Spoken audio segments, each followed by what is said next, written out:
बता बाबा कहाँ है? इस भाई ने शराब पीनी है, ठेका पड़ा है, किससे कान का फोन लगा दे, ना दे तो बाहर भगा दिए।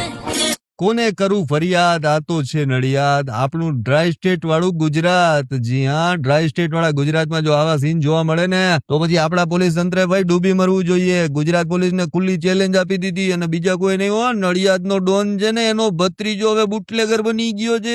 સાહેબ આ નડિયાદ છે, નડિયાદ, અને અહીંયા કાયદો જાણે કાગળ પર રહી ગયો હોય ને અને ખાખીનો ખોફ પેટીઓમાં જાણે પેક થઈ ગયો છે. કુખ્યાત માસૂમ મૈડા છે ને એનો ભત્રીજો અને અજીત મૈડાનો વારસદાર સાહિલ, એટલે કે અજીત મૈડાનો દીકરો સાહિલ સોશિયલ મીડિયા પર પોલીસનો અહંકારને એવો તમાચા મારી રહ્યો છે ને કે આ વિડીયો જોવો ને તો શરમથી માથું ઝૂકી જાય કે ભાઈ આ આપણું ગુજરાત છે. જુઓ આ વિડીયો ધ્યાનથી જો, કોઈ ફિલ્મી સીન નથી, જીવતા જાગતા ડ્રાય સ્ટેટ ગુજરાતના સીન છે. જ્યાં ગાડીમાં કિંગફિશરની પેટીઓ પડેલી છે ને વટથી ભાઈ વિડીયો ઉતાર્યો ને વટથી વિડીયો ચડાવ્યો હોય ખરી સોશિયલ મીડિયામાં. એમ કહીએ કે પોલીસને ચેલેન્જ આપી દીધી કે જાઓ તમે તમારે થાય કરી લેજો. મને તો આમાં હર્ષ સંઘવી સાહેબ યાદ આવે છે. એ તો કહેતા હોય છે ને કે કોઈ પણ ચમરબંધીને નહીં છોડીને આપણું દારૂબંધીનું અહીં કડક પાલન થશે. હર્ષભાઈ તમે આ વિડીયો ખાસ જોજો, આ આબરૂના ધજાગરા કરે. તમે જે બોલો છો ને એને ચેલેન્જ આપે છે. હર્ષભાઈ કઈક કરો હવે આમાં. હવે વિચાર તો કરો કે આવી રીતે દારૂની પેટીઓની હેરફેર કરતા હોય પાછા વિડીયો ઉતારીને સોશિયલ મીડિયામાં ચડાવે એટલે સમજવાનું શું? એ લોકોને કોઈનો પોલીસનો કોઈ ડર જ નથી. હવે આ વિડીયો સામે આવ્યો છે, હવે જોવાનું એ રહેશે કે પોલીસ આજે નડિયાદના ડોન સામે દબાઈ જાય છે કે પછી કોઈ કડક કામગીરી કરે છે. વરઘોડો કાઢવો છે આ વિડીયો જોયા પછી. લોકો એવું જ કહી રહ્યા છે કે ભાઈ હાથ જોડીને વરઘોડો કઢાવો. તમારું શું કેવું છે આ વિડીયો જોયા પછી? કમેન્ટ કરીને જણાવો.